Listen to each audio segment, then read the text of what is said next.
నమస్తే రేవంత్. నమస్తే అండి.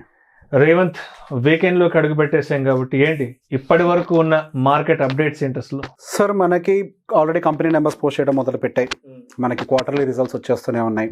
అండ్ అలానే ఎఫ్ఐఎంసీ అప్డేట్ అంటే మనకి ఫెడ్ రిలేటెడ్ ఇంట్రెస్ట్ రేట్ కట్కి రిలేటెడ్ మీటింగ్ కూడా జరిగింది. అండ్ నెక్స్ట్ అప్కమింగ్లో ఆర్బీఐ ఎంపీసీ మీటింగ్ కూడా జరగబోతుంది.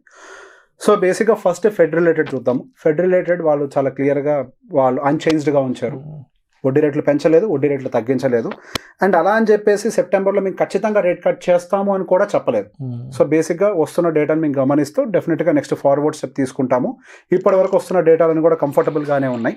సో బేసిక్గా ఇది ఒక రకంగా పాజిటివ్ న్యూస్ లాగా ట్రిగ్గర్ అయ్యి మనకి ఫెడ్ మీటింగ్ జరిగిన రోజు రాత్రి ఆడ నాస్డాక్ ఇవన్నీ ఆల్మోస్ట్ 3% హైయర్ సైడ్ మూవ్ అయ్యాయి, మంచి క్లోజింగ్ని ఇచ్చాయి. సో ఒక రకంగా ఒక పాజిటివ్ న్యూస్, ఎటువంటి నెగిటివ్ లేదు, పాజిటివ్ లేదు, దట్స్ ఫైన్. మనం తొందరగా తగ్గిస్తామని చెప్పడం ఒక పాజిటివ్ న్యూస్గా మారింది. So fed interest rate cuts వైపు పాజిటివ్ ఎక్స్పెక్టేషన్ సెప్టెంబర్ వరకు కూడా జరుగుతుంది. అండ్ నెక్స్ట్ వచ్చేసరికి మనకి RBI MPC meeting, monetary policy meeting జరగబోతోంది. ఈ ఆర్బీఐ మానిటరీ పాలసీ మీటింగ్లో కూడా మనం ఎటువంటి ఇంట్రెస్ట్ రేట్ కట్స్ అయితే ఎక్స్పెక్ట్ చేయట్లేదు. కాకపోతే ఎకానమీకి సంబంధించి ఎటువంటి స్టేట్మెంట్స్ చేయబోతున్నారు అనేది కొద్దిగా ఇంట్రెస్టింగ్గా ఉండబోతుంది.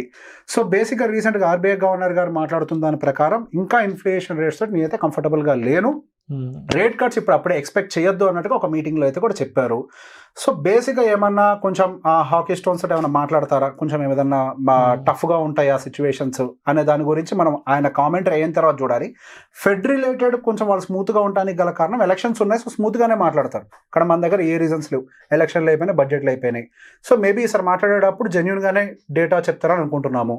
అండ్ దాంతోపాటుగా బ్యాంకింగ్ రిలేటెడ్గా ఏమైనా నెగిటివ్గా మాట్లాడతారేమో అని ఒకటి కూడా కనిపిస్తుంది. సో క్యాష్ రిజర్వ్ రేషియోస్ పెంచుకోవాలి, డిపాజిట్ సరిగ్గా లేవు, అండ్ రీసెంట్గా వస్తున్నటువంటి ఇన్వెస్ట్మెంట్స్ అన్నీ కూడా ఎఫ్డీస్కి రాకుండా కంప్లీట్గా ఈక్విటీ మార్కెట్స్కి వెళ్ళిపోతున్నాయి. ఇట్లా డిపాజిట్స్ అనేది తగ్గిపోతే లోన్ బుక్స్ కూడా ఎఫెక్ట్ అవ్వడానికి ఛాన్స్ ఉంటుంది, బ్యాంక్స్ రిస్క్లోకి వెళ్తాయి. ఇట్లాంటి రకరకాల కన్సర్న్స్ కూడా వినపడుతున్నాయి. సో బేసిక్గా వీటికి సంబంధించి ఏమైనా కొత్త రూల్స్ తోటి బయటకు వస్తారా ఆర్బీఐలో నుంచి? సో మనకు ఆర్బీఐ మీటింగ్, ఎంపీసీ మీటింగ్ జరిగే టైంలో అయితే మార్కెట్ వాలటాలిటీ ఎక్కువగా ఉంటుంది. అండ్ అలానే కాకుండా మార్కెట్ ఒక డైరెక్షన్ తీసుకోవడానికి కూడా ప్రాబబిలిటీ కనిపిస్తుంది. అది అప్ సైడ్ అవుతుందో డౌన్ సైడ్ అవుతుందో మనకైతే తెలియదు, ఎంపీసీ మీటింగ్ బట్టి చూడాలి. కానీ రీసెంట్గా ఉన్న డేటా ప్రకారం అయితే కొంతవరకు ఆయన సీరియస్గానే కనిపిస్తున్నారు మార్కెట్ సైడ్లో అయితే. సో అంత పాజిటివ్గానే ఏమీ ఎక్స్పెక్ట్ చేయట్లేదు. అండ్ నెక్స్ట్ వచ్చేసరికి మనకి కంపెనీస్ నెంబర్స్ అయితే పోస్ట్ చేస్తున్నాయి. And that was as expected. Market ఎక్స్పెక్టేషన్స్ని అన్ని కంపెనీస్ రీచ్ అవ్వడం అయితే సాధ్యం కాదు. ప్రీవియస్గా ఉన్నటువంటి రిజల్ట్స్ అన్నీ కూడా మార్కెట్ ఎక్స్పెక్టేషన్స్ని అవుట్ పర్ఫామ్ చేయడం వల్ల విపరీతమైన ర్యాలీలు కూడా చూసాం. దాంతోపాటు ఎలక్షన్, XYZ ఇవన్నీ కూడా బాగా ఫేవర్ చేశాయి మార్కెట్ని ర్యాలీ చేయడానికి. సో రిజల్ట్స్ అనేవి ఇప్పుడు మన ఇండియాలోనే కాదు, యూఎస్లో కూడా వస్తున్నాయి. సో రీసెంట్గా నాస్డాక్ దాదాపుగా 10% కరెక్షన్ జరిగింది. అక్కడ వస్తున్న నెంబర్స్ కూడా మార్కెట్ ఎక్స్పెక్టేషన్స్ని బీట్ చేయట్లేదు. అది ఇంతకుముందు నేను రకరకాల వీడియోస్లో కూడా చెప్పాం. ఏమని జీడిపి నెంబర్ ప్రీవియస్గా ఎఫెక్ట్ అయింది. So that will definitely impact, కొంతవరకు నెంబర్స్ని ఇంపాక్ట్ చేస్తుంది. జీడిపి తగ్గిందంటే ప్రొడక్షన్ తగ్గినట్టే కదా, simple logic. So numbers effect అవుతాయి. ఇప్పుడు నెంబర్స్ ఎఫెక్ట్ అయ్యే వచ్చేటువంటి నెంబర్స్కి హ్యూజ్ వాలటాలిటీ, బాగా పడిపోవటం, బాగా పెరగటం. యూఎస్ మార్కెట్స్ అయితే ఎక్స్ట్రీమ్ వాలటైల్గా తయారైపోయాయి. అండ్ మన ఇండియన్ మార్కెట్లోకి వచ్చేసరికి నెంబర్స్ కూడా అంత రేంజ్లో ఉండవు. ఎందుకంటే మిడ్ అండ్ స్మాల్ క్యాప్లో అయితే కొంచెం డిసప్పాయింట్మెంట్ ఉండొచ్చు. ఐటీ సెక్టర్ నెంబర్స్ ఎలా ఉన్నా సరే ఐటీ సెక్టర్ అయితే ర్యాలీ అవ్వచ్చు. ఎందుకంటే అసలు ఐటీ సెక్టర్ మీద ఎక్స్పెక్టేషన్స్ ఏమీ లేవు, కొద్దిగా పాజిటివ్గా ర్యాలీ అయిపోతుంది అనుకున్నాం. జూన్లో నుంచి ఇప్పుడు మనకు ఎగ్జాక్ట్గా ఇది జూలై ఎండింగ్ కదా, జూలై ఎండింగ్ టైంకి, ఆగస్ట్ 1st మాట్లాడుతుంది, జూలై ఎండింగ్ టైంకి 30% ఐటీ సెక్టర్ ర్యాలీ అయింది 2 నెలల్లో.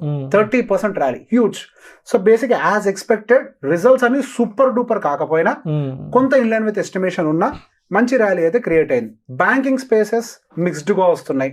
Main concern NPS. So non performing assets విషయంలో కొంతవరకు కన్సర్న్స్, రకరకాల రీజన్స్ చెప్తున్నారు. లాస్ట్ ఇయర్ మాన్సూన్స్ బాగాలేదు కాబట్టి అని. కానీ బట్ వాట్ ఎవర్, ఈ మనకి డిపాజిట్ రేషియోస్ పెంచడం ఇవన్నీ కూడా నెక్స్ట్ మళ్ళీ ఇంపాక్ట్ చేస్తాయన్న భయాలు కూడా ఉన్నాయి. గైడెన్స్లు కూడా ఏమంత అద్భుతంగా లేవు. So going further maybe banking sector కూడా కొద్దిగా స్లో అవడానికి అవకాశం ఉన్నట్టుగానే కనిపిస్తుంది. అండ్ ఇంకా చాలా కంపెనీస్ కూడా రిలీజ్ చేయడానికి అయితే ఉన్నాయి. And we have to wait for the other companies also. And మనకు పర్టికులర్గా మిడ్ అండ్ స్మాల్ క్యాప్ విషయంలోకి వచ్చేసరికి ఇక్కడి నుంచి జాగ్రత్తగా ఉండాలి. మనకి ఫస్ట్ మంత్లో సహజంగా పెద్ద పెద్ద కంపెనీస్ రిజల్ట్స్ తోటి వస్తాయి. మనకి నెక్స్ట్ మంత్లోనే maximum mid and small cap సెక్టర్స్కి సంబంధించిన స్టాక్స్ బయటకు వస్తాయి, అంటే వాటి యొక్క నెంబర్స్ వస్తాయి. అండ్ ఇక్కడ ఇంకో ఇంపార్టెంట్ ఆస్పెక్ట్ ఏంటి అని అంటే, నేను రీసెంట్గా చూసిన డేటా ప్రకారం వచ్చిన వాటిల్లో నుంచి ఆల్మోస్ట్ వచ్చిన రిజల్ట్స్ని చూసిన తర్వాత ఆల్మోస్ట్ 70% కంపెనీస్ని డౌన్గ్రేడ్ చేస్తారు, 70-80% కంపెనీస్ని. అంటే వాటి యొక్క రిజల్ట్స్ అంత అద్భుతంగా ఉండట్లేదు. So that's what we were shouting from the beginning. ఏదైతే ర్యాలీ జరుగుతోందో ఆ ర్యాలీకి కంపెనీస్కి సంబంధం లేకుండా ఉంది. స్టాక్ మార్కెట్ అనేదే సహజంగా హెడ్ ఉంటుంది చాలా. ఇప్పుడు దాని అసలు వాల్యూ రూపాయి అయితే అది 25 రూపాయల దగ్గర ఉంటుంది బై డిఫాల్ట్గా. అది ఇంకా దాటిపోతుంది, అది ప్రమాదానికి గురవడానికి అవకాశం ఉంది. కంపెనీ నెంబర్స్ జస్టిఫై చెయ్యవు. ఎందుకు వడ్డీ రేట్లు పెంచేశారు, వడ్డీ భారాలు పెరిగినప్పుడు జనాల దగ్గర డబ్బులు కూడా తగ్గిపోతూ ఉంటాయి, మార్కెట్లో సర్క్యులేషన్ తగ్గిపోతూ ఉంటుంది, కంపెనీలు వాళ్ళకున్న లోన్స్ కూడా ఎక్స్ట్రా ఇంట్రెస్ట్లు పే చేయాల్సి ఉంటూ ఉంటుంది. ఇదంతా కూడా భారంగా మారుతుంది ఓవరాల్గా. Over the period of time results వచ్చే టైంకి రియల్ ఇంపాక్ట్ ఉండొచ్చు అని చెప్పేసి మనం చాలా క్లియర్గా ఉన్నాం. ఈ స్మాల్ అండ్ మిడ్ క్యాప్ సెక్టార్కి సంబంధించి నేను ఇంకా టెన్షన్ తోటే ఉన్నా. ఈ ఆగస్ట్ నుంచి మనకు రిజల్ట్స్ వాళ్ళవి వస్తాయి, వచ్చినప్పుడు మాత్రం చాలా కాషియస్గా ఉండాలి. సో యాజ్ ఆఫ్ నో మనకి ఇప్పుడు అప్డేట్స్ ఇవి. Thank you so much Revanth. మార్కెట్స్కి సంబంధించిన కంప్లీట్ ఇన్ఫర్మేషన్ మన ఆడియన్స్ కింద thank you so much. Thank you అండి.